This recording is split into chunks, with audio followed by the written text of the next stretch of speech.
Another day in the shop, day 2 pretty much of disassembling the LJ. What I've got to do today is I'm going to pull these fenders off. These are metal cloak fenders. I don't have the original fender wells on the inside. It's all metal cloak stuff. All this has got to come off of those fenders, both sides. Take off the air box. I'm going to pull the battery out.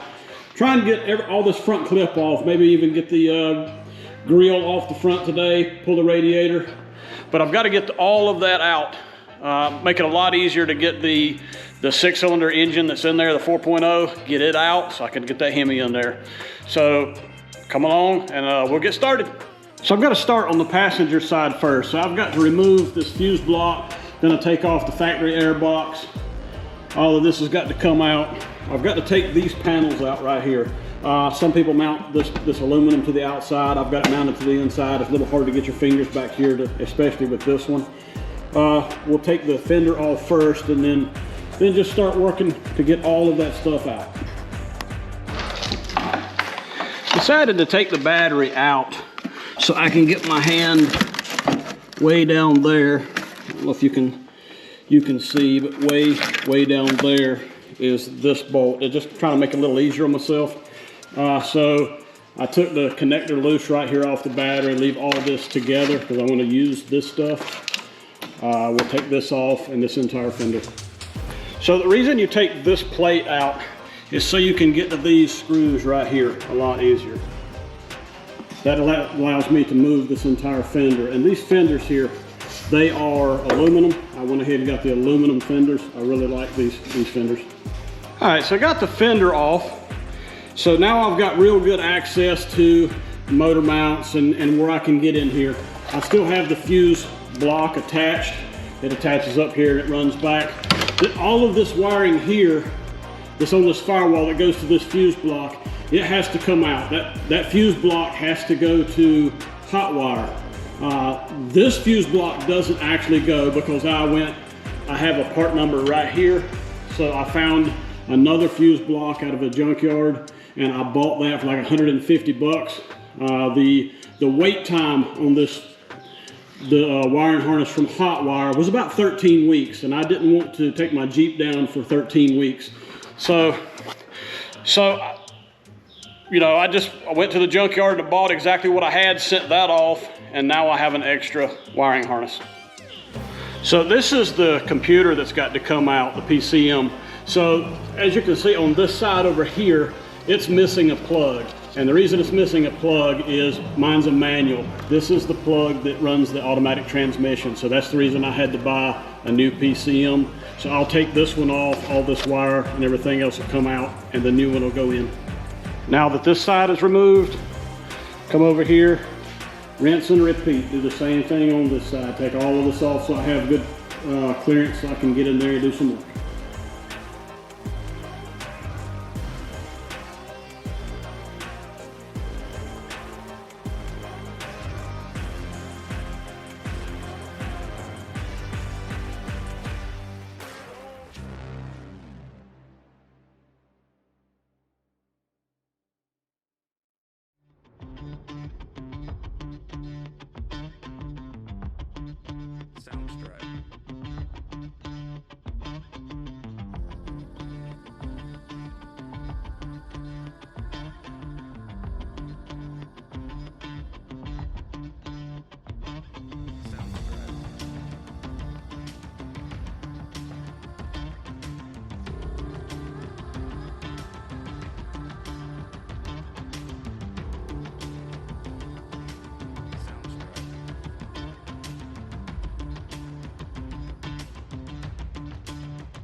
All right, so this side is now off. Now we need to start working on the grill. And to work on the grill, we need to first unplug the headlights. That. There's a couple of grounds right here that needs to be taken off. One on the other side as well. I like to put the screws back so I don't lose those. I'm filming by myself tonight, so bear with me. And walk over to the other side. I've already got this headlight unplugged, but I need to get this ground off just like the other side. Put the screw back in.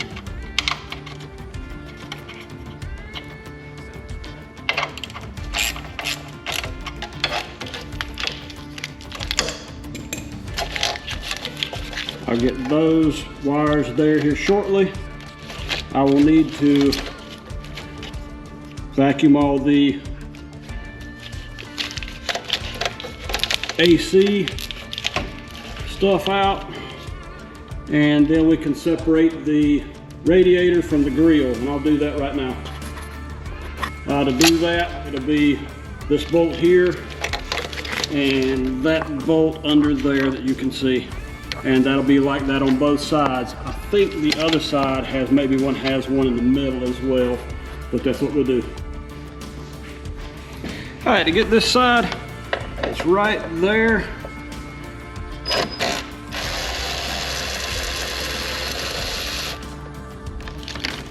Got that loose.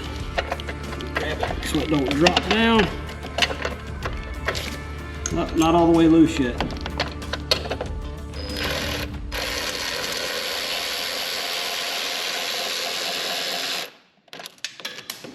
And gravity. Remember guys, bag everything, radiator bolts. All right, so now I gotta get this bolt right here. That's the top one, but I need to remove that bottle right there. That's the coolant overflow, and to do that, it just slides in this little slot right here, but there is a bump right here.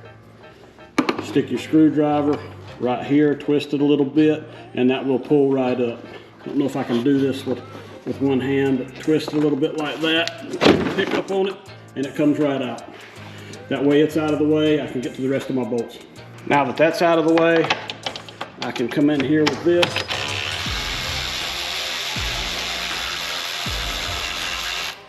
And get it out, just like that. Everything is now nice and loose.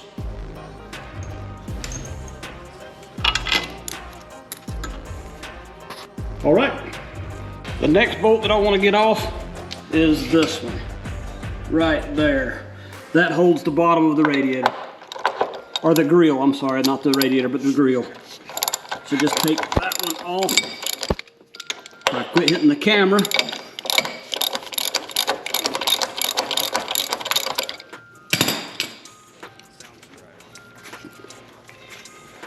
And my Jeep is not too rusty. Sometimes these bolts are quite a pain.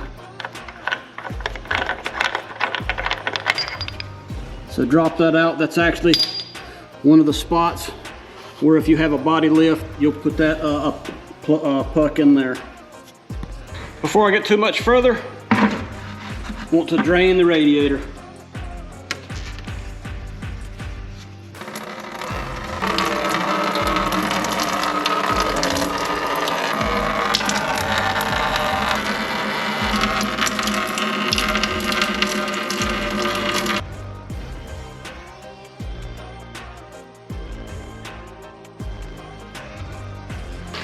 All right, so I got the cooler undone with the lines here. It's draining into the bucket, and look at what I did. There, all the way across my shop, all the way over to the grill. I have made a mess.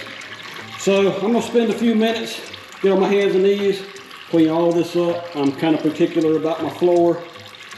So take a few minutes, clean it up. All right, so this is where I got to today. We got the grill, the radiator, fenders, everything off of it.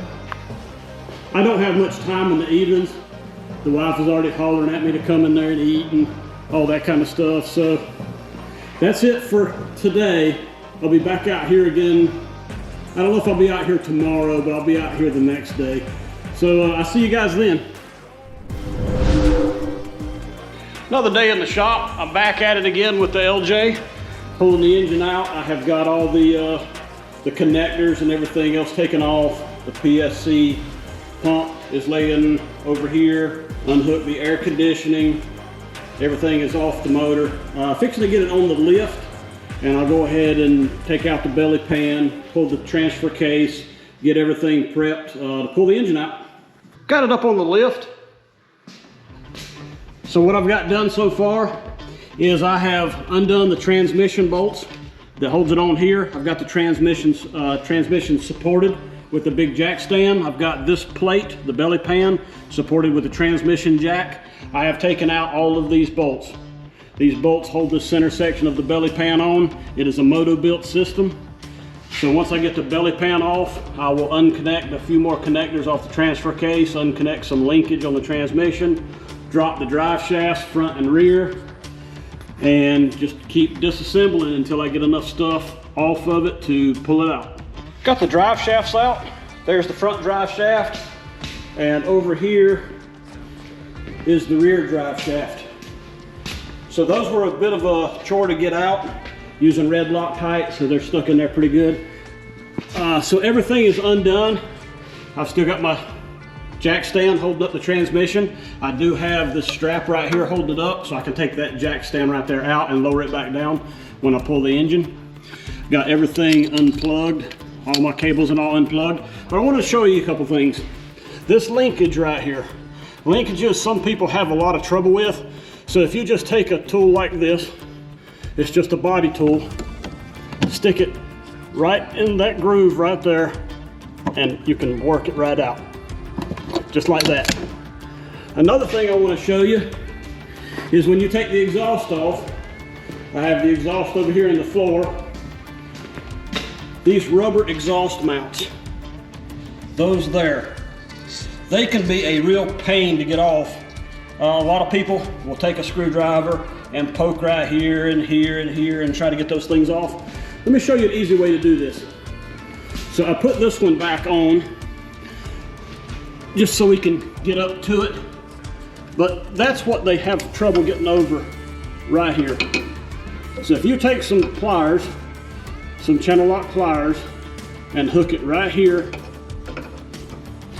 just like this, and squeeze, it comes right off. Trying to do this one-handed. And I need to adjust my channel locks just a little bit. Just like this. And squeeze, it pops right over. Then you can take that right off. Just like that. So WD-40 is definitely your friend. So lube these things up before you try to do that, and they'll pop right off. So next thing I'm gonna do is lower it back down, and I'm gonna pull the engine. But that's gonna be tomorrow. It's getting kind of late. I spent a few hours out here today unplugging everything. So I don't really have anything left. I've got one more plug right up there that you can't hardly see, and take my brown dog motor mounts loose, and we'll pull this thing out. So that's tomorrow. For you guys, it'll be next week. So I'm gonna go ahead and close this video out. So stay tuned. We're gonna get this taken care of one way or the other. So guys, I appreciate you watching. Thank you much.